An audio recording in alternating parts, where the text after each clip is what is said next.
Yang terakhir ketika berwudu ada orang pada saat membasuh kepalanya dia hanya membasuh di keningnya saja. Apa sah sholatnya? Setahu saya sah saja, karena membasuh kepala bagian daripada sunnah, ya bagian daripada sunnah. Yang merupakan rukun wudu itu adalah wajah dan tangan sampai siku. Sebagaimana kalau kita tayammum, ya. Yang lainnya sifatnya itu sunnah muakkadah yang lebih kuat dari pendapat para jumhur ulama. Jangan sampai salah, rukun wudu yang wajib dibasuh itu ada 4 yang wajib dibasuh menurut Al-Quran, ada 4. Idza kuntum ilas sholati faghsilu wujuhakum wa aydiyakum ilal marafiqi wamsahu bi ru'usikum wa arjulakum ilal ka'bain. 4 yang wajib dibasuh, salah satu ini tidak, maka tidak sah wudunya. Loh, kok ada rukun wudu cuma 2 muka dan telapak tangan? Bertentangan dengan ayat Al-Quran yang seperti itu. Assalamualaikum warahmatullahi wabarakatuh.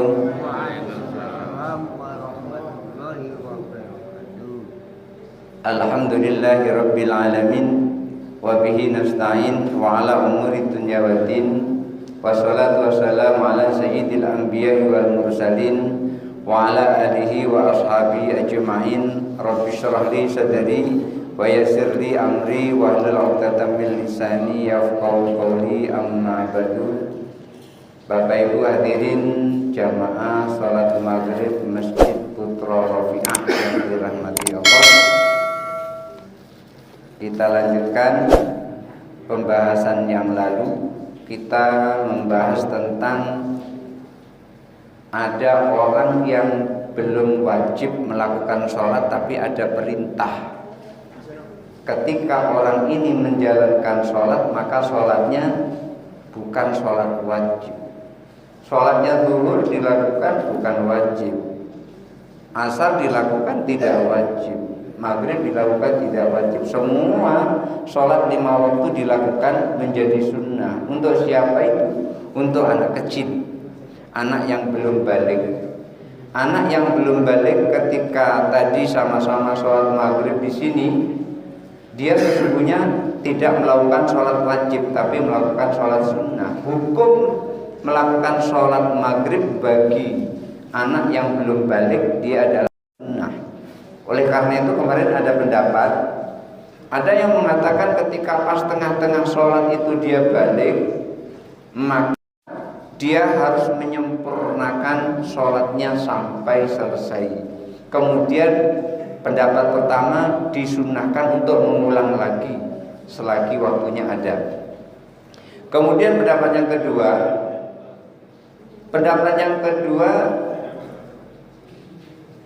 ketika anak di tengah-tengah sholat itu dia balik, maka dia menyempurnakan sholatnya dan kemudian dia wajib mengulang kembali. Yang pertama tidak wajib mengulang kembali, yang kedua wajib mengulang kembali. Ketika pendapat yang pertama ini dikatakan bahwasanya orang yang di tengah-tengah sholat dia balik kemudian wajib mengulang kembali, maka sholatnya itu menjadi sholat sunnah, bukan sholat wajib. Dan ketika berpendapat tidak wajib mengulang sholatnya tapi wajib menyempurnakan sholatnya, berarti pada saat itu sholat yang dilakukan adalah sah dan ia telah melakukan sholat fardu. Maka dua pendapat ini boleh kita pegang, salah satu di antara keduanya. Mau sholat disempurnakan kemudian terus mulang, atau mau sholat disempurnakan tidak usah mulang, kedua-duanya adalah benar. Berikutnya kita akan membahas tentang waman wajabat alaihi sholatu wamtana'a min fi'liha. Orang yang wajib sholat tapi gak bisa sholat. Kewajiban sholat ada pada dirinya, tetapi dia tidak bisa melakukan sholat. Siapa orang yang seperti ini? Bismillahirrahmanirrahim. Faslun fasal. Waman wajabat alaihi sholatu, dan sholat yang wajib pada seseorang, wamtana'a min fi'liha, akan tetapi orang itu bisa melakukannya. Kalau ia paksa melakukan sholat itu, sholatnya wah aku ini masih ada kewajiban sholat, kemudian pas sholat zuhur ada azan zuhur, lalu dia ngambil air wudhu, sudah ngambil air wudhu pakai pakaian, sudah pakai pakaian untuk aurat, pergi ke masjid, sudah pergi ke masjid sholat, tapi sholatnya tidak sah. Menurut hukum sholatnya tidak sah. Seperti apa? Seperti itu. Fa in kana jahidan, kalau ada orang yang tidak bisa melakukan sholat tadi, wa in kana jahidan liwujubiha, kalau orang yang tidak melakukan sholat itu orangnya adalah menolak terhadap kewajiban sholat. Dia tidak sholat karena dia menolak terhadap kewajiban sholat, bahwa kafirun. Kalau ada orang yang menolak terhadap kewajiban sholat, orang itu hukumnya kafir. Orang itu kedudukannya kafir. Dia adalah orang kafir. Kalau ada orang yang menganggap sholat itu tidak wajib, maka orang itu adalah kafir. Kalau orang itu kafir, lalu bagaimana pemerintah setempat harus bertindak? Wa yajibu qatluhu, maka wajib, artinya orang itu wajib diperangi atau wajib memperoleh hukuman mati, dibunuh. Ya, ini kalau menurut fikih. Tapi yang membunuh bukan kita-kita, bukan. Yang membunuh adalah pemerintah, bukan kita. Kalau kita nanti bermasalah itu nanti. Wah itu nengok ada orang tidak sholat bunuh, ada orang tidak sholat bunuh, kacau kalau macam itu. Itu yang bertindak pemerintah. Cuman pemerintah kita tidak menerapkan hukum yang seperti ini adalah hukum fikih. Kenapa kok dibunuh? Biriddatihi, karena kemurtatannya. Nah, jadi ternyata orang yang dia punya kewajiban sholat tetapi tidak bisa sholat itu adalah orang murtad. Orang murtad itu masih ada kewajiban sholat dia, tapi nggak bisa sholat. Maka orang murtad itu ibaratnya seperti orang yang berhadas. Orang berhadas itu ada kewajiban sholat, tapi nggak bisa sholat selama dia berhadas. Supaya dia bisa sholat, maka hadasnya harus dibuang. Kalau hadas besar dia harus mandi, kalau hadas kecil dia harus ngambil air wudu, baru dia bisa sholat. Orang murtad ini seperti orang berhadas. Lalu gimana caranya supaya hilang hadasnya, kemurtadannya? Ya tentu dia harus mengucapkan lagi 2 kalimat syahadat baru bisa sholat. Kalau tidak mengucapkan 2 kalimat syahadat nggak bisa dia sholat. Maka orang yang murtad itu, orang yang menolak tidak mau sholat tadi, tidak mengakui bahwasanya sholat itu adalah wajib, maka orang yang seperti ini adalah orang kafir dan wajib dibunuh karena kemurtadannya. Kenapa kok begitu? Li'annahu kadzdzaballahu ta'ala fi khabarihi, karena ia telah mendustakan khabar dari Allah Subhanahu wa taala. Maksudnya adalah ia mendustakan Al-Qur'an. Di dalam Al-Quran disebutkan waqimus sholata wa atuz zakata warka'u ma'ar raki'in. Dirikanlah sholat, tunaikan zakat, dan rukuklah bersama orang-orang yang rukuk. Perintah Allah seperti ini didustakannya. Maka orang yang mendustakan perintah Allah yang seperti ini, hukumnya adalah sudah kafir yang seperti itu. Wa in tarakaha, kalau ada orang telah meninggalkan sholat, wa wa mu'taqidun, akan tetapi orang tadi berkeyakinan di dalam hatinya liwujubiha, terhadap wajibnya sholat. Orang meninggalkan sholat tapi dalam hatinya yakin bahwasanya sholat itu adalah wajib. Yang tadi dia tinggalkan sholat, dia tolak sholat itu. Sholat nggak wajib baginya. Kenapa? Aku kan sudah keluar dari Islam. Umpamanya kayak pendeta Saifuddin. Bapak Ibu ada pernah menonton pendeta Saifuddin? Saya pernah menonton. Yang katanya kabarnya sekarang hidupnya susah di Amerika karena mendustakan agama Allah. Kesana nggak bisa, kesini nggak bisa, balik ke Indonesia diuber-uber polisi. Nah, akhirnya bingung dewek dia. Nah, orang yang menolak sholat orang seperti ini adalah kafir dan dia adalah murtad. Obatnya cuma satu, mengucapkan 2 kalimat syahadat, hilang murtadnya. Tetapi Orang yang kedua, dia tidak melakukan sholat tapi masih ada keyakinan di dalam hatinya bahwasanya sholat itu adalah wajib. Orang itu tinggalkan sholat tapi masih yakin di dalam hatinya bahwasanya sholat itu adalah wajib. Orang yang seperti itu juga wajaba alaihil qatlu. Imam Syirazi menyebutkan orang seperti itu wajib juga dibunuh seperti orang yang murtad tadi. Dia yakin kalau sholat itu wajib, tetapi tidak melakukan sholat itu, maka orang itu wajib dibunuh. Itu saking pentingnya sholat. Wa qala al-Muzani, menurut Imam Muzani, beliau menyampaikan yudrabu wa la yuqtalu. Orang yang meninggalkan sholat itu bukan dibunuh, tapi dipukul sampai dia bertaubat. Kalau nggak taubat-taubat ya ujung-ujungnya mati. Pokoknya dipukul sampai dia bertobat. Kalau udah ampun dia aku sholat baru berhenti memukulnya. Kalau udah ya pukul terus gitu. Nah, ini kata Imam Muzani. Wa dalilu ala annahu yuqtalu, dalil bahwasanya orang yang meninggalkan sholat itu harus dibunuh adalah qauluhu sallallahu alaihi wasallam, sabda Nabi sallallahu alaihi wasallam, nuhitu an qatlil musallin. Bukan nahaitu bacanya, tapi nuhitu. Kalau nahaitu saya melarang, tapi kalau nuhitu aku dilarang.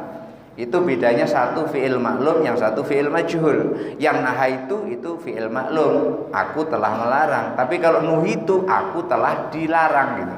Itu ada beda. Tulisannya sama, nun, ha, ya, tak, tulisannya sama. Cuman karena barisnya nggak ada, bisa dibaca nuhitu, bisa dibaca nahaitu. Tapi kalau dibaca nahaitu tidak cocok. Yang cocok adalah nuhitu an qatlil musallin. Aku telah dilarang oleh Allah, maksudnya untuk membunuh orang-orang yang sholat. Artinya ketika orang yang sholat itu darahnya haram untuk dialirkan, orang yang sholat. Ini dalil bahwasanya orang yang sholat itu hukumannya adalah bunuh sampai dia melakukan sholat. Tadi dibilang oleh Imam Muzani bukan dibunuh tapi dipukul sampai dia bertobat sehingga dia melakukan sholat. Kalau dia sudah ya aku mau sholat, berhenti memukulnya gitu. Jadi mukulnya itu mengantarkan dia untuk sholat, bukan untuk sengaja membunuhnya.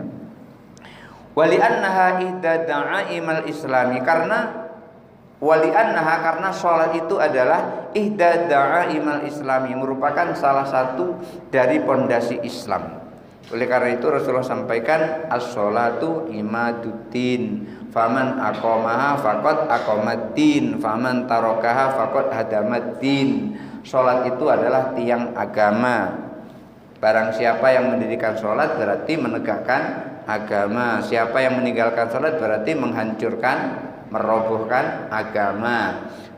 Imam Nawawi menjelaskan hal ini di dalam Syarah Arba'in Nawawinya. Beliau menyampaikan begitu. Islam itu dibangun atas 5 pilar. Bunyal Islamu ala khamsin, syahadatu an la ilaha illallah wa anna muhammadar rasulullah, wa iqamis shalah, wa ita'iz zakah, wa hijjul baiti, wa shaumir ramadan. Ada 5. Dan beliau sampaikan 5 ini adalah binaul maknawi. 5 ini adalah bangunan maknawi. Seperti juga dikatakan seperti bangunan hissi. Ada bangunan maknawi, ada bangunan hissi. Bangunan maknawi itu apa? Bangunan yang sifatnya abstrak, tidak bisa dilihat. Nah, kalau masjid kita ini namanya bangunan hissi, bisa dilihat. Tetapi keduanya itu diserupakan sama. Bangunan maknawi salah satu pilarnya tidak ada, maka bangunan itu nggak kuat. Bangunan hissi salah satu pilarnya tidak ada, juga nggak kuat. Umpamanya masjid ini sebagian tiangnya itu tidak ada. Taruhlah tiang itu ada 4. Tiang kanan, kiri, depan, belakang. Ada 4. Umpamanya yang kanan tiangnya tidak ada, pasti bangunan itu mengkhawatirkan suatu saat akan roboh. Maka Islam juga dikatakan seperti bangunan. Bunyal Islamu ala khamsin, dikatakan seperti bangunan. Islam dibangun di atas 5 pilar, diserupakan dengan bangunan. Dan bangunan itu adalah bangunan maknawi. Kalau salah satunya hilang dari bangunan itu, maka Islamnya tidak sempurna. Umpamanya satu, sholatnya tidak dilaksanakan. Islam, ucapan Ramadan, puasa, sholat tidak. Umpamanya nggak sholat, maka bangunannya itu goyang, tidak kuat.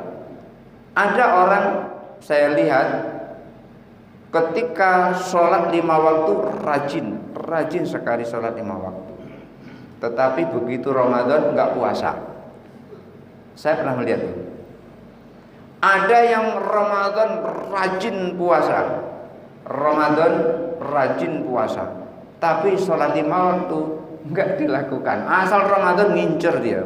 Udah kalau sudah Ramadan itu dekat di beduk itulah dia. Nak pengen mukul beduk itulah. Nah, ini di bulan Ramadan. Yang satu namanya mukmin, yang satu namanya surip. Itu orang itu yang saya sebut tadi, yang saya lihat tadi. Itu kalau Ramadan, masya Allah, si surip ini kalau Ramadan rajin dia berpuasa, rajin. Tapi sholat nggak mau. Nanti kerjanya apa? Selesai sholat tarawih itu gulung tikar itu kerjanya. Memang otaknya agak kurang gitu kan. Ya sudah tua tapi otaknya kurang. Sekarang mungkin umurnya sekitar 60-an 5 apa lebih lah gitu sekarang. Karena saya tengok rambutnya sudah putih semua, saya lihat kemarin tuh. Badannya masih tetap kurus kayak dulu. Dan dia masih tetap mau kalau disuruh diupah 2000 itu masih tetap mau dia. Ya, itu dia ini rajin kalau Ramadan puasa, tapi sholat nggak mau. Yang satu lagi namanya mukmin, rajin dia sholat fardu itu rajin dia ke masjid sholat gitu. Tetapi puasa nggak mau. Puasa ngerokok dia pas-pus gitu. Ini mungkin antara mukmin dan surip kalau digabung masuk surga kira-kira ini. Kalau digabung nih. Karena apa? Karena kedua-duanya ini tidak terkena taklif karena akilnya tidak ada. Makanya kemarin pertama saya sampaikan, orang yang menjalankan Islam itu adalah pertama dia adalah balik. Balik itu artinya cukup umur, tapi nggak cukup balik, harus akil. Sudah balik, otaknya harus bisa digunakan. Kemudian tohir, dia suci. Jadi akil, balik, akil, terus tohir, suci.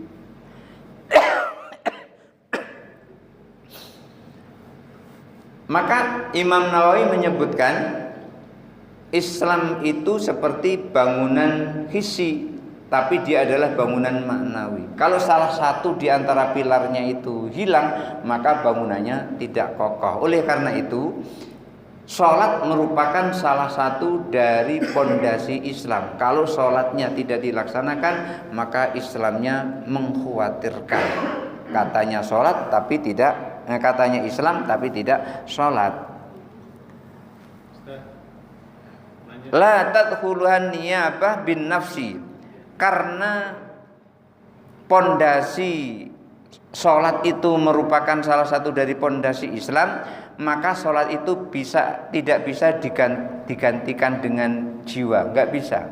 Makanya tidak harus dibunuh itu tadi, tapi dipukul saja sampai dia mau sholat.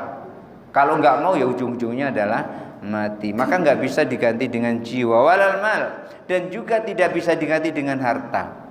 Kita nggak bisa kalau seandainya mentang-mentang duit kita banyak, kemudian terus nggak bisa sholat, langsung bilang, tolong Ustaz Zainal, aku saya nggak bisa sholat. Nah, ini ada duit 5 juta untuk ganti sholat. Nggak bisa seperti itu, nggak bisa digantikan. Karena itu adalah ihda da'imal Islam, salah satu pilar dari pilar Islam.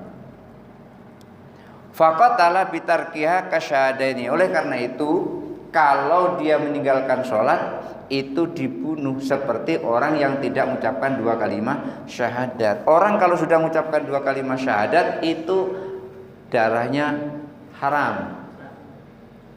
Itu berapa lama dia tak sholat? Orang bilangnya kafir. Gimana?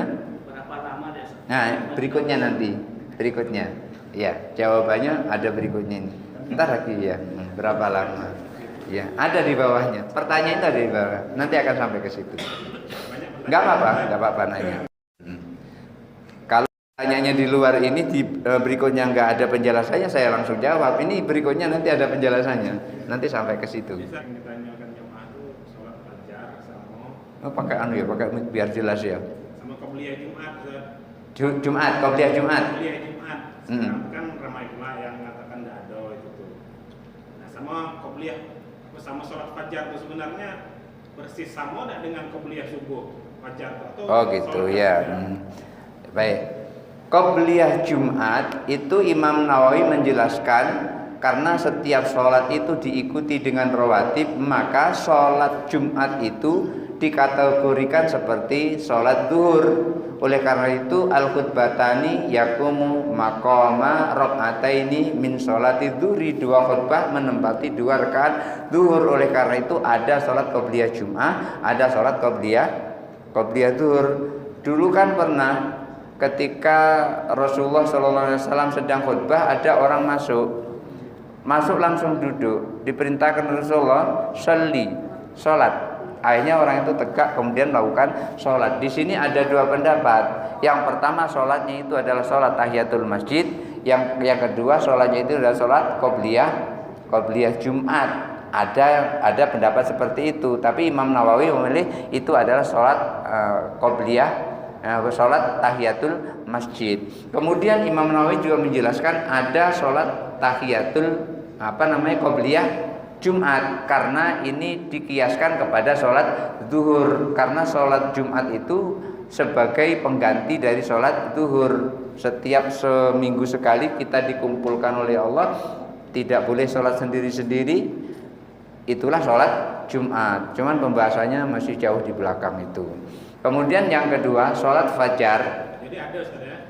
Ya ada di dalam Majmu' Syarhil Muhadzabnya ada. Cuman kalau di sini nanti belum dijelaskan, tapi lebih jelas terang sekali di dalam syarahnya, namanya syarah Majmu' Syarhil Muhadzab. Al-Muhadzab ini kan matan saja sudah 4 jilid matan isi 4 jilid ya. 1 jilid 600 halaman, ini matan isinya itu. Bagaimana ngapal matan sebanyak itu. Nah, kemudian yang kedua sholat fajar. Sholat fajar itu memang ada yang mengatakan sholat fajar itu ya sholat qobliyah subuh. Ada yang mengatakan memang sholat fajar itu sendiri. Tapi kalau saya mengikut apa yang disampaikan di dalam kitab ini, sholat fajar itu adalah sholat qobliyah subuh. Jadi sholat fajar sama dengan syuruk. Sholat syuruk itu adalah sholat awal waktu duha. Ya bisa juga sholat duha, bisa juga sholat syuruk, itu sholat syuruk. Sholat awabin umpamanya kan, ada sholat awabin kan. Sholat awabin itu kapan? Ada yang mengatakan sholat awabin itu adalah dilaksanakan waktu duha. Ini menurut Syekh Abdul Qadir Jilani di dalam kitab Al-Ghunyah li Thalibi Thariqil Haq Azza wa Jalla. Sholat awabin itu adalah sholat duha itu sendiri, disebut beliau sebagai sholat awabin. Sementara Imam Nawawi menyebutkan sholat awabin itu adalah sholat dilaksanakan sesudah sholat maghrib sampai sholat isya. Itu disebut dengan sholat awabin. Jadi berbeda-beda. Ada juga sholatul wusta. Itu ulama juga tidak berpendapat satu pendapat, tidak. Sholatul wusta itu ada yang berpendapat sholatul wusta itu ya sholat asar. Ada juga yang mengatakan sholatul wusta itu bukan asar tetapi subuh. Maka harus dijagakan hafidhu ala sholawati wa sholatil wusta. Nanti di sini kalau yang sholat wusta akan dibahas masih jauh. Jadi suara yang terdengar kuping dewek tuh. Bacaan sholat yang terdengar kuping sendiri. Oh, maksudnya kita bacanya Sholat hanya kuping sendiri dengar. Ya. Itu kalau di dalam fiqhul manhaji, di dalam kitab fiqhul manhaji itu termasuk rukun bacaan. Jadi rukun bacaan itu harus terdengar oleh dirinya sendiri, tidak boleh keluar. Artinya nggak boleh kuat-kuat, orang lain nggak boleh dengar, hanya kita yang dengar.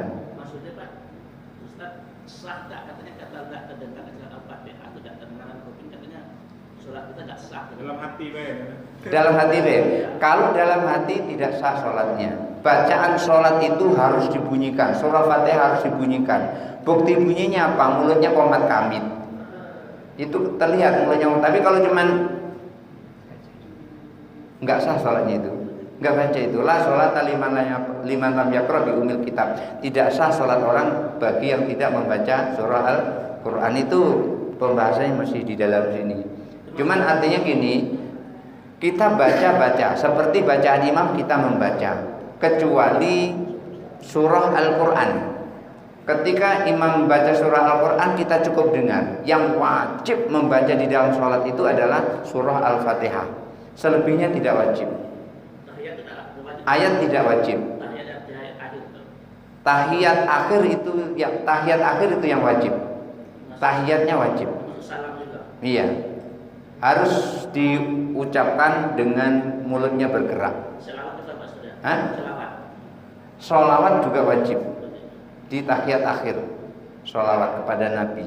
Jadi yang wajib itu ada 5. Nanti pembahasan masih jauh, tapi ini masih jauh. Masjid Al-Hikmah yang setiap minggu aja baru kemarin itu, dari tahun kemarin itu baru kemarin nyampe itu Masjid Al-Hikmah. Ini sabar dulu Pak, dikit-dikit. Iya.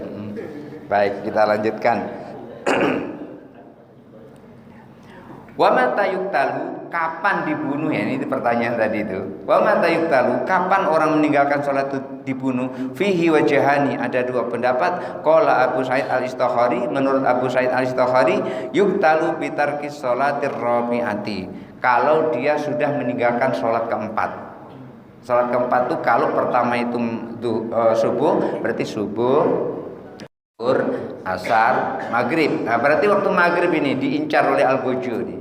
Waktu maghrib. Jadi waktu maghrib itu sudah diincar. Idza dhaqa waktunya sudah sempit, artinya waktu maghrib sudah mau habis, itu didekati oleh Al-Ghujju. Lalu Al-Ghujju mengatakan fayuqalu lahu in shallaita. Al-Ghujju mengatakan kalau kamu sholat aman. Wa illa, kalau kamu enggak sholat qatalnaka, kami bunuh kamu. Ini ancaman Al-Ghujju yang diperintahkan oleh pemerintah kepada orang yang tidak sholat. Jadi pendapat pertama itu sholat yang keempat. Kalau pertamanya itu adalah subuh, zuhur, asar, maghrib, berarti maghrib menjelang isya Al-Ghujju datang. Insyallaita, kalau kamu sholat aman. Wa illa, kalau kamu nggak sholat qatalnaka, terpaksa kami membunuhmu. Nah itu kata Al-Ghujju. Kalau dia aku nggak mau sholat, udah langsung Al-Ghujju bertindak. Li'annahu yajuzu ayyakuna maduna dzalika tarkau li udrin, karena bisa jadi dia tidak melakukan sholat itu karena udzur. Makanya ditanya dulu, nggak boleh langsung prak, nggak boleh langsung dipancung, nggak boleh. Bisa jadi dia tidak sholat itu karena udzur. Aku nggak bisa sholat, kenapa? Nggak ada kain, umpamanya gitu. Kayak ini, kayak salabah. Salabah itu cepat pulang tuh, baru salam langsung pulang itu karena kainnya mau gantian dengan istrinya. Jadi kalau ada orang yang habis salam langsung pulang itu jangan suudzon, itu mau gantian dengan istrinya di rumah, takut waktunya habis gitu. Jadi kayak Salabah seperti itu ditangkap oleh Rasulullah. Kalau Rasulullah tahu, karena Rasulullah selesai sholat langsung menghadap ke jamaah, dan Rasulullah selesai sholat juga zikir. Sama dengan kita juga zikir, dan zikir bareng-bareng itu juga ada di zaman Nabi ada, tapi penjelasannya masih jauh di belakang itu. Oleh karena itu nggak boleh langsung bunuhnya, harus ditanya dulu. Bisa jadi tidak sholat itu karena udzur.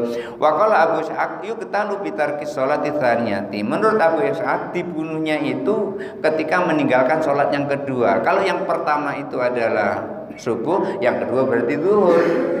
Idza dhaqa waktuha, kalau waktunya zuhur itu sudah mau habis, sudah menjelang asar, baru Al-Ghujju datang. Fayuqalu lahu, Al-Ghujju tanya sama dia, in sholaita, kalau kamu sholat aman. Fa illa qatalnaka, kalau tidak kami bunuh kamu. Nah pada saat itu ya kami sholat, kami mau sholat, umpamanya kayak gitu. Wa istatabu, lalu ia ditaubatkan oleh Al-Ghujju itu, atau oleh orang yang diperintahkan untuk mentaubatkan itu. Kama yustatabul murtadu, seperti taubatnya orang murtad. Ditaubatkan seperti taubatnya orang murtad. Gimana taubatnya orang murtad? Mengucapkan lagi 2 kalimat syahadat. Li'annahu laisa bi'a'dhama minal murtad, karena tidak ada dosa yang besar melebihi dari murtad. Artinya murtad itu dosa sangat sangat besar, keluar dari Islam murtad itu, tetapi masih ada kewajiban sholat. Orang mu'alaf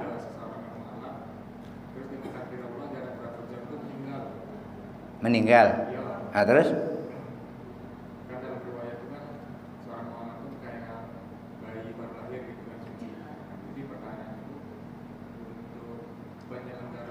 coba maju dikit, suaranya kecil banget. Iya. Jadi kalau jelas pertanyaannya, jawabannya juga jelas gitu. Untuk seorang yang mualaf, apabila ditakdirkan dengan Allah habis bersyahadat itu langsung meninggal umpamanya gitu, terus nah itu penyelenggaraan jenazahnya kayak umum atau hitungan sahih? oh gitu. Atau hitungan sahih? Satu ini pertanyaannya. Iya. Iya. Orang mu'alaf ketika dia sudah mengucapkan 2 kalimat syahadat, asyhadu an la ilaha illallah wa asyhadu anna muhammadar rasulullah, tahu-tahu malaikat maut datang, kemudian terus mengambil dia. Berarti dosanya bersih sebersih-bersihnya. Dia kembali kepada fitrah. Karena Rasulullah sampaikan orang yang dosanya hilang itu adalah pertama orang yang hijrah dari Mekah ke Madinah. Faman kana hijratu ilallahi wa rasulih fa hijratu ilallahi wa rasulih, dosanya habis. Yang kedua adalah orang yang mengucapkan 2 kalimat syahadat. Kenapa? Karena Amr bin As ketika mau meninggal itu membelakangi putranya, sambil mukanya itu muka sedih. Ini diceritakan di dalam kitab Ar-Ruh Ibnu Qayyim. Lalu anaknya bilang, wahai ayah, ala yubashiruka Rasulullah sallallahu alaihi wasallam bil jannah. Wahai ayah, apa Allah tidak memberikanmu kabar gembira dengan surga? Lalu Amr bin As tadi ini menyampaikan kepada anaknya. Tadinya berpaling kepada anaknya, menghadap dinding, lalu menghadap kepada anaknya. Ngasih tahu, wahai anakku, ketahuilah bahwasanya inna abaka ya'ishu ala thalathati atwarin. Ayahmu ini hidup pada 3 masa. Masa pertama adalah masa sangat bernafsu membunuh Muhammad. Tidak ada yang paling menyenangkan pada saat itu kecuali aku bisa membunuh Muhammad. Andaikan aku mati pada saat itu, tentu aku masuk ke dalam neraka. Nah itu. Kemudian masa yang kedua, masa ketika aku mulai disinari oleh Islam, kata Amr bin As. Maka pada saat itu aku mendekati Rasulullah, lalu aku meminta Rasulullah mengulurkan tangannya. Mud yadaka, ya Rasulullah, ulurkan tanganmu wahai Rasulullah, saubayyuka, aku ingin berbaiat kepadamu. Lalu Rasulullah mengulurkan tangan. Begitu Rasulullah mengulurkan tangan, Amr bin As gak jadi mengulurkan tangan. Lalu Rasulullah kaget, kenapa? Tadi kamu nyuruh berbaiat mengulurkan tangan, sekarang tanganku aku ulurkan, kamu tidak mengulurkan tangan. Aku ingin janji darimu wahai Rasul. Janji apa? Setelah aku nanti berbaiat mengucapkan 2 kalimat syahadat, aku minta supaya engkau maafkan seluruh kesalahanku dan Allah mengampuni dosa-dosaku dan aku menjadi bersih. Itulah Rasulullah kemudian sampaikan, bukankah kamu telah tahu bahwasanya orang yang berhijrah dari Mekah ke Madinah itu dosanya akan diampuni oleh Allah. Yang kedua, orang yang telah memeluk agama Islam itu dosa-dosanya juga diampuni oleh Allah Subhanahu wa taala. Di dalam sebuah ayat Lalu disebutkan kul lil ladzina kafaru in yantahu yaghfir lakum ma qad salaf. Katakanlah kepada orang yang kafir, kalau mereka berhenti dari kekafirannya, maka dosa-dosanya yang lalu telah diampuni. Maka orang yang tadi itu mengucapkan 2 kalimat syahadat terus meninggal, gak ada tempat lain kecuali surga walaupun dia belum sempat beramal. Itulah takdir Allah. Orang yang di dalam ilmu Allah itu ditulis dengan kebahagiaan, walaupun tadinya dia begajul seumur hidupnya, di akhir hayatnya husnul khotimah. Maka Imam Nawawi menjelaskan, bahkan neraka itu tinggal 1 dirok batasnya, maka 1 dirok tadi terhalangi oleh keputusan Allah, yaitu husnul khotimah. Akhirnya setelah dia jahat tadi bertaubat, kemudian menjadi husnul khotimah. Ada orang yang rajin ibadah, seakan-akan surga dengan dirinya itu tinggal 1 dirok. Karena ditulis di ilmu Allah itu, di keputusan Allah, dia adalah orang yang celaka, maka di ujung hayatnya dia murtad. Di akhir hidupnya dia murtad, maka meninggal dalam keadaan murtad, gak jadi dia masuk neraka. Umpamanya mulai dari umur 7 tahun sampai umur 60 tahun dia rajin beribadah dari masjid ke masjid.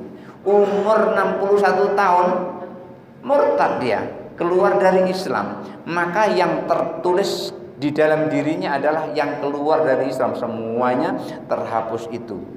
Semua kebaikannya terhapus karena dia murtad. Oleh karena itu semuanya terhalang lantaran ditulis oleh Allah sebagai orang yang tidak bahagia. Oleh karena itu setiap kali kita sholat subuh kita berdoa, waqini birahmatika syarra ma qadait. Ya Allah, jagalah aku. Kalau sholatnya berjamaah, waqina birahmatika syarra ma qadait. Ya Allah, jagalah aku, lindungi aku dari ketentuanmu yang buruk. Artinya kita minta husnul khotimah. Dan setiap kali sholat kita kan berdoa, Allahumma khtimna bi husnil khotimah wala tahtimna bi su'il khotimah. Nah, di sini ujung-ujungnya adalah Allah Subhanahu wa taala. Karena itu Rasulullah sampaikan, la yadkhulanna ahadukumul jannata bi a'malikum. Kalian tidak masuk surga karena amal. Tidak masuk surga karena amal. Lalu sahabat heran, wala anta ya Rasulullah, engkau juga begitu wahai Rasul, tidak masuk surga karena amal? Wala ana, juga aku, illa ayyataghammadani Allah bi rahmati, kecuali Allah memberikan rahmat kepadaku. Artinya masuk surga itu adalah karena rahmat Allah. Siapa yang dikasih rahmat Allah, maka dia akan menjadi husnul khotimah. Yang penting kita rajin ngaji, rajin masuk majelis zikir, majelis taklim, insya Allah nanti akan dibimbing oleh Allah. Barangkali itu saja dulu. Ya, kita tutup dengan doa. Ada lagi pertanyaan? Masih ada waktunya? Oh, mau tanya? Tanya satu aja, Pak. Iya. Tolong jelaskan wajib tempat sholat aja, Pak. Gimana? Wajib tempat sholat kalau di kampung ini macam mana? Wajib Tempat sholat. Wajib tempat sholat. Sholat wajib kan ada 5 waktu. Iya, wajib sholat ada 5 waktu. Terus? Tempat wajib sholat di kampung ini mana? Itu yang jelas, Pak. Maksudnya gimana? Gak paham saya. Kalau misalnya kan di kampung ini di mana wajib? Apa di rumah wajib? Oh gitu. Wajib sholat itu di mana saja. Di mana saja kita berada, di mana kita berada tetap kita wajib. Di darat, di laut, di udara masih tetap wajib. Di kampung, Pak, di kampung. Di kampung, di kota masih tetap wajib. Wajib tempatnya, Pak. Iya, wajib. Cuman di dalam menjalankan wajib ini ada yang lebih diutamakan, yaitu di masjid. Dan di sini dikatakan Allah jadikan bumi ini seluruhnya adalah masjid. Bumi ini seluruhnya, masjid itu artinya tempat untuk sujud. Masjid itu artinya tempat untuk sujud. Jadi di mana saja, jangan sampai nanti, wah aku tidak di masjid ini, aku di pasar, terus nggak sholat, salah itu. Sholat di pasar sah. Ya, jadi di mana saja kita duduk pada saat itu masuk waktu sholat, maka saat itu kita wajib melakukan sholat. Jadi sholat itu di mana saja. Ketika ada tidak terhalang oleh sesuatu, kita di masjid, sholat di masjid. Karena orang sholat itu ada yang hadori, ada yang safari. Ketika safari, ya kalau pas berhenti di masjid. Kalau nggak pas berhenti di masjid, kan kita bisa sholat di pesawat. Jangan sampai nanti pesawat bilang mampir masjid dulu ya, rubuh semuanya. Ya. Nah, masalahnya ada itu ibu-ibu dari Sarolangun mau turun katanya dari pesawat tuh pas kemarin bimbing jamaah 2012 kemarin. Ibu dan Bu, ini pesawat bukan mobil. Jadi yang wajib itu di mana saja kita berada, sholat 5 waktu itu adalah wajib. Yang utama di mana? Ya utama di masjid. Bukan wajib di masjid, tapi yang utama di masjid. Kalau wajib di masjid nanti di rumah nggak sah sholatnya. Di perjalanan nggak sah sholatnya. Sementara Nabi melakukan sholat itu kadang-kadang di masjid, kadang-kadang di atas kendaraan. Di atas kendaraan Nabi pernah sholat itu di atas kendaraan. Di atas Nabi sholat di atas kendaraan, sholat apa Pak? Iya. Iya, kadang-kadang di atas kendaraan. Makanya Nabi itu kalau sholat sunnah itu sering duduk daripada berdiri. Karena sholat sunnah Nabi itu bisa lebih dari 1000 rakaat. Kalau seandainya sambil berdiri kan capek itu. Oleh karena itu syarat sholat itu kalau wajib adalah berdiri. Kalau wajib, sholat fardu berdiri. Tapi sholat sunnah tidak wajib berdiri. Berdiri hukumnya sunnah. Ya, barangkali itu saja dulu. Yang masih ada pertanyaan disimpan. Masih ada lagi? 10 menit lagi kita Pak. Iya, iya. Batas setengah 8 waktunya. Sekarang masih ada 10 menit lagi. Nah, supaya agak lama sedikit. Oh gitu. Bapak Ustaz lanjutkan. Lanjutkan lagi? Oh iya, nggak apa-apa. Sampai ujung ya? Boleh. Baik, kita lanjutkan. Iya. Tadi kan dikatakan tidak ada dosa yang melebihi besarnya daripada dosa murtad. Wa fistitabatil murtadi qaulani, lalu mentaubatkan orang murtad itu ada 2 pendapat. Ahaduhuma salah satu ayyamin. Yang pertama nunggu 3 hari baru ditaubatkan. Ketika dia sudah diancam tadi mau sholat, lalu setelah 3 hari baru ditaubatkan. Wazani yustadabu fil hal. Yang kedua, pendapat yang kedua, tidak usah nunggu 3 hari, tapi pada saat itu dia bertobat, langsung dia ditaubatkan oleh orang yang ditugaskan untuk mentaubatkan orang yang melakukan murtad itu tadi. Fa in taba, kalau dia mau bertobat maka aman, dia tidak boleh diapa-apain. Wa illa, kalau tidak mau bertobat, kutila, maka dia harus dibunuh. Wa kaifa yuqtalu, lalu bagaimana cara membunuhnya? Al mansusu, yang ditulis di dalam nas, annahu yuqtalu darban bisayfi, dipukul sekali tak pakai pedang. Jadi dipukul sekali tebas dengan pedang. Wa qala Abu Abbas, kata Abu Abbas, la yuksadu qatlahu, tidak dimaksudkan membunuh seperti itu, kata Abu Abbas, lakin yudrabu bil khosabi, dipukul bukan dengan pedang tapi dengan kayu. Kan tujuannya ingin supaya dia mau sholat tujuannya. Wa yanakhasu bisayfi, lalu disodok dengan pedang, dipukul dulu dengan kayu. Kalau dengan kayu juga sudah enggak mempan lagi, baru ditusuk dengan pedang. Nah, kata orang Palembang ditujah dengan pedang gitu. Hatta yusalli au yamut, sehingga tinggal 2 pilihan, sholat atau mati. Tinggal itu, sholat atau mati. Dipukul dulu. Ketika dipukul mau sholat aman. Kama yang aulu biman qasadara sa'wil mal, seperti orang yang ingin menodong, ingin membunuh atau ingin merampas harta. Jadi pilihannya 2, harta atau nyawa. Harta atau nyawa. Kalau pilih nyawa, serahkan harta.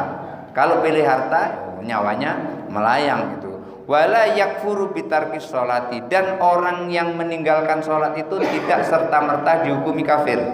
Orang yang meninggalkan sholat tidak serta-merta dihukumi kafir. Li'annal kufra bil i'tiqadi, Imam Syirazi menyebutkan karena kekafiran itu kaitannya adalah dengan keyakinan. Ketika dia masih meyakini Allah itu adalah Tuhan, Allah itulah satu-satunya yang disembah, maka orang itu tidak kafir walaupun tidak sholat, cuman berdosa. Wa'tiqadu sahihun, sementara keyakinannya benar bahwasanya asyhadu alla ilaha illallah wa asyhadu anna muhammadar rasulullah, tauhidnya benar, dia mengucapkan 2 kalimat syahadat walaupun dia tidak sholat, maka orang yang seperti itu tidak dihukumi kafir. Siapa tahu sholatnya karena tidak sholatnya karena udzur, falam yuhkam bi kufri, maka tidak dihukumi kekafirannya walaupun dia tidak sholat, tidak dihukumi kafir. Karena apa? Kafir itu adalah i'tiqad di dalam hati, keyakinan di dalam hati. Wa min ashabina man qala, lalu ulama Syafi'i yang lain ada yang berpendapat yukfaru bitarkiha, tetap kafir orang yang meninggalkan salat. Di qauli sallallahu alaihi wasallam, berdasarkan sabda Nabi sallallahu alaihi wasallam, bainal abdi wal kufri tarkus sholati, antara seorang mukmin, hamba mukmin dan hamba kafir itu pembedanya adalah sholat. Faman taraka faqad kafara, siapa yang meninggalkan sholat maka orang itu kafir. Apakah benar hadis ini seperti ini? Artinya maka dikatakan wal madhabul awwalu, Imam Syirazi berpegang pada pendapat yang pertama. Apa pendapat pertama? Selama dia masih ada 2 kalimat syahadat, kalaupun dia tidak sholat maka dia tidak dihukumi sebagai orang kafir yang harus dibunuh. Ini pendapat Imam Syirazi mengikut yang pertama. Kemudian lalu bagaimana dengan hadis ini? Wal khobarul muta'awwalu, khobar ini harus ditakwil, diartikan tidak seperti pengertiannya itu, karena banyak sekali ayat-ayat Al-Quran juga harus ditakwil, tidak boleh mengartikan persis seperti terjemahannya itu. Kalau kita mengartikan Al-Quran persis seperti terjemahannya itu, maka amalan kita jadi tidak ada gunanya. Menyolatkan mayat jadi tidak ada gunanya, nggak ada manfaat sama sekali terhadap mayat. Kalau kita menerjemahkan ayat hanya terjemahnya saja, bukan maksud dari ayat itu. Barangkali yang ini nanti berikutnya akan kita bahas karena sudah masuk waktu isya. Masih ada lagi? Ini kan salah satu. Iya. Sholat itu suci kan. Kalau umpamanya ada orang yang 24 jam itu di kasur lah, pakai pampers, bisa ngapo-ngapo. Nah itu macam mana? Oh, pakai pampers. Iya. Sementara syarat sholat itu adalah suci. Lalu bagaimana kalau dia mengeluarkan najis terus? Bentuknya kok selamanya ayammu atau macam mana? Oh gitu. Ini kan dia bisa kemana-mana nih. Coba kalau dia bisa diantar ke kamar mandi gitu kan? Tapi dia terkena air nggak apa-apa. Kalau terkena air nggak apa-apa, maka anaknya harus memwudukannya, atau suaminya harus memwudukannya, atau istrinya memwudukannya. Kemarin ada itu di masjid saya sana Al-Muhajirin, imamnya bilang, Ustadz, istriku ini nggak bisa wudhu mau sholat. Lalu gimana caranya? Kalau aku memwudukan, aku megang dia, batal ya. Kan gitu kata dia kan. Saya bilang, Pak, kalau bapak niatnya adalah memwudukan dia, bapak megang dia tidak batal. Ketika ada istri mewudukan suami karena suaminya pengen sholat, atau suami pengen mewudukan istri karena istrinya pengen sholat, tapi nggak bisa istrinya wudhu karena terkena penyakit stroke umpamanya, maka suaminya membutuhkan seperti biasa, ambil air, usapkan ke muka, ke tangan, pegang nggak apa-apa, karena niat kita bukan megang, niat kita membutuhkan. Sama dengan ketika hanya ada air 1 ember, ini di dalam Fathul Mu'in, hanya ada air 1 ember, gayung tidak ada, maka kita cukup cedok dengan tangan. Tangan ini niatnya sebagai migrofah. Tangan ini diniatkan sebagai gayung, bukan sebagai tangan yang masuk ke dalam air ini, bukan, tapi niatnya adalah digunakan sebagai gayung. Maka pada saat kita gayung seperti itu, air 1 ember bisa sah dipakai untuk wudhu. Kalau tidak diniatkan sebagai gayung, maka airnya menjadi air mustakmal. Sama dengan itu tadi, ketika istrinya pengen sholat, dia tidak bisa ambil wudhu, suaminya mewudhukan, maka tidak batal memegang istrinya, karena niatnya adalah bukan memegang, niatnya adalah memwudukan istrinya karena ingin sholat. Jadi seperti itu tadi, Kalau seandainya dia bisa ngambil air wudhu, ya ambil air wudhu, pepes nggak apa-apa. Itu namanya sudah ma'fu anhu itu. Kenapa? Karena sudah sulit untuk dihindari. Karena apa? Umpamanya kayak orang yang terkena prostat, itu kan keluar air kencingnya itu nggak sadar itu, pokoknya netes dengan sendirinya. Yang seperti itu tetap dia pakai pempes, kemudian terus melakukan sholat. Wudhu seperti biasa, kalau dia bisa berwudhu. Andai kan dia tidak bisa berwudhu sendiri karena lemah, diwudhukan. Tapi kalau ketika kena air dia justru malah menggigil, ditayamumkan. Tayamum itu yang diusap cuma 2, muka dan tangan. Jadi jangan sampai salah, rukun wudhu yang wajib dibasuh itu ada 4 yang wajib dibasuh menurut Al-Quran, ada 4. Idza kuntum ila sholati faghsilu wujuhakum wa aydiyakum ilal marafiqi wamsahu bi ru'usikum wa arjulakum ilal ka'bain. 4 yang wajib dibasuh, salah satu ini tidak, maka tidak sah wudunya. Loh, kok ada rukun wudu cuma 2, muka dan telapak tangan? Ini bertentangan dengan ayat Al-Quran yang seperti itu. Tapi kalau tayamum itu cuma muka dan telapak tangan. Jangan sampai wudu disamakan dengan tayamum, tidak bisa, karena wudu itu hanya menghilangkan hadas kecil. Tetapi kalau tayamum itu komplit istibahati sholat, untuk membolehkan sholat, baik itu berhadas kecil maupun berhadas besar. Nah, ini panjang kalau ceritakan, ini ada terjadi peperangan di sini, ada juga ini nanti. Nah, panjang ceritanya. Baik, itu saja dulu. Kita bisa disimpan untuk besok, Pak. Satu lagi. Kalau kita dalam perjalanan kita sering kencing, terus kita pakai pempes. Karena waktu kita nanti mau sholat, apa kita nanti buang ini lagi, apa langsung wudhu, boleh nggak? Oh gitu. Ketika di perjalanan kita pakai pempes, sementara di dalam pempes itu ada kencing, ada kencingnya. Sementara kalau kita buka pempes itu, kita aman-aman saja, tidak apa-apa saja, karena di dalam perjalanan itu takut nanti keluar mobil itu tidak berhenti-berhenti, kita kencing di tempat duduk kita itu, maka pada saat kita mau sholat pempesnya dilepas. Pempesnya dilepas, dicuci di masjid kalau kita mau sholat. Tetapi kalau ternyata mobil itu nggak berhenti-berhenti, ya sudah, sholat dalam keadaan najis itu tadi. Tetapi nanti ketika sudah sampai di tempat, kita i'adah namanya. Iya, pakai wudhu seperti biasa. Tapi kalau seandainya kita nggak ada wudhu, ini umpamanya nih, Bapak pergi ke satu tempat naik mobil, mobil itu nggak berhenti sama sekali, wudhu juga tidak ada, maka pada saat pas masuk waktu sholat, kita tahu arah kiblat ke sana, langsung sholat di mobil itu dengan menghadap kiblat. Syaratnya itu namanya sholat lihurmatil waktu, sholat untuk menghormati waktu. Nanti pas sampai kita ada kesempatan untuk melakukan sholat, maka i'adah, ngulang lagi sholat kita. Ya barangkali seperti katakan qadha begitu, tapi bukan qadha, itu namanya i'adah, sholat i'adah, mengulang sholat yang telah kita lakukan. Maka ketika seseorang di pesawat itu kan pakai tayamum, padahal nggak ada debunya, nggak ada, di mana ada debu di situ, kecuali bawa debu dewe.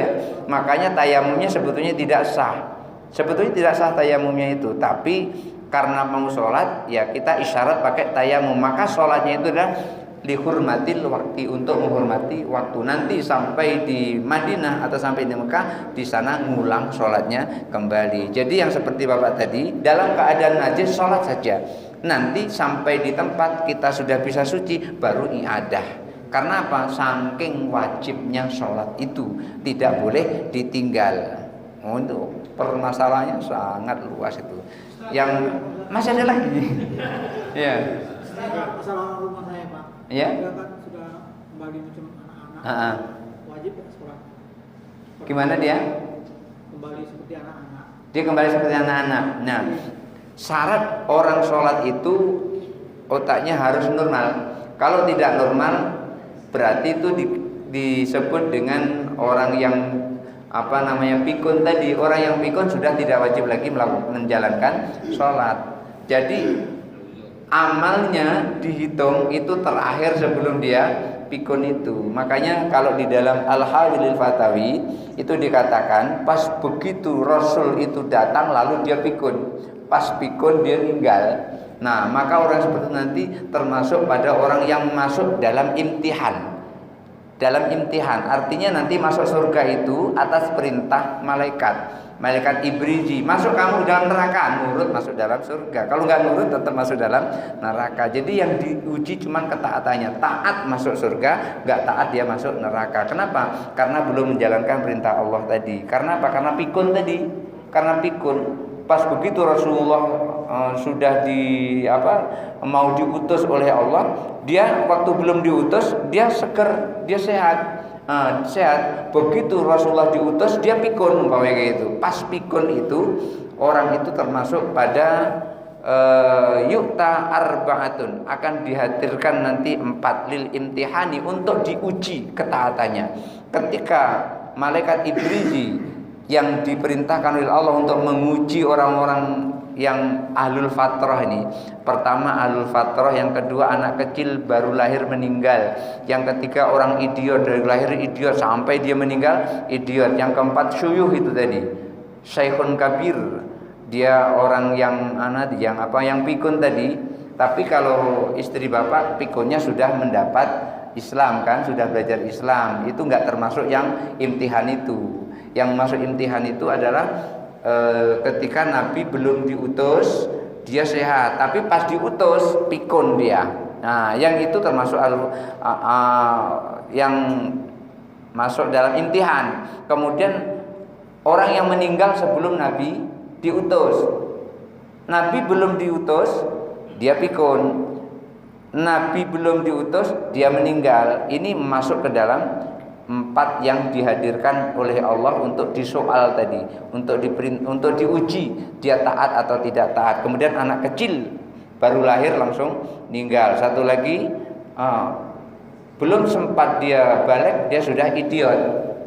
Nanti ke protes tuh, ya Allah, Islam telah datang, tapi otak kami nggak bisa dipakai untuk membedakan mana yang benar mana yang salah. Jadi yang bapak tadi tidak wajib lagi melakukan sholat. Jangan dimarahi pak, nanti dimarahi pula suruh sholat karena dia nggak wajib lagi dia sholat. Barangkali itu saja dulu. Mari kita masih ada lagi. Iya. Tadi yang pakai pempes tadi sholat. Iya. Setelah itu sampai di tempat disuruh pulang ya. Jadi dia ini bisa tidak dilepas pempesnya? Yang tadi yang cerita tadi. Iya. Ketika dia memang tidak bisa lepas pempes, ya sholat pakai pempes itu saja, nggak apa-apa. Nanti suatu saat kalau dia sudah sehat, baru iadah diulang lagi. Kalau sudah sehat. Berarti sholat yang dilakukan itu tidak menggugurkan kewajiban sholatnya ya? Dengan waktu. Pada saat dalam kondisi seperti itu sudah menggugurkan kewajiban. Tetapi kalau nanti Allah membuatnya dia sehat, maka pada saat itu dia iadah, diulang lagi. Itu pendapat pertama. Pendapat yang kedua di sini kan pendapatnya satu di sini. Pendapat kedua nggak usah diulang lagi, nggak apa-apa. Yang penting kita sudah berusaha semaksimal mungkin untuk menghindari najis. Nah, tinggal mau yang mana? Yang pertama iadah, ngulang lagi. Yang kedua sudah itu saja, tidak ngulang. Itu yang disebutkan di dalam kitab ini. Iya. Iya. Baik. Sudah cukup? Iya. Ibu-ibu lah sudah gelisah tuh nah, mau nyiapin makan di rumahnya. Baik, kita sudahi dengan sama-sama baca doa. A'udzubillahi minasyaitonirrajim. Bismillahirrahmanirrahim. Allahumma shalli ala sayyidina Muhammad wa ala ali sayyidina Muhammad wa sallim wa radhiyallahu ta'ala an sadatina Rasulillah ajmain. Allahumma ighfir lana dzunubana wa li walidayna warhamhum kama rabbayana shighara. Allahumma ij'alna mahbubina fi qulubil mu'minina wal mu'minat wal muslimina wal muslimat wa basyirna wa ballighna wa bilghina ila mi'atin wa 20 sanatan. Allahu khairun hafidza wa huwa arhamur rahimin. Allahumma nawwir qulubana binuri hidayatika kama nawartal arda binuri syamsika wa qamarika abadan abada. Allahumma ij'alna fahman kafamin nabiyyin wa hifdzan kahifdzil mursalin ka ilmin malaikatil muqarrabin bi rahmatika ya arhamar rahimin. Rabbana atina fid dunya hasanah wa fil akhirati hasanah wa qina adzabannar. Wa sallallahu ala khairi khalqi Muhammadin sallallahu alaihi wasallam ala alihi wa sahbihi ajmain. Subhana rabbika rabbil izzati amma yasifun wa salamun alal mursalin walhamdulillahi rabbil alamin. Barangkali itu saja dulu yang bisa sampaikan untuk malam ini. Mudah-mudahan ada manfaatnya. Wallahu muwaffiq ila aqwamit thariq. Wassalamualaikum warahmatullahi wabarakatuh.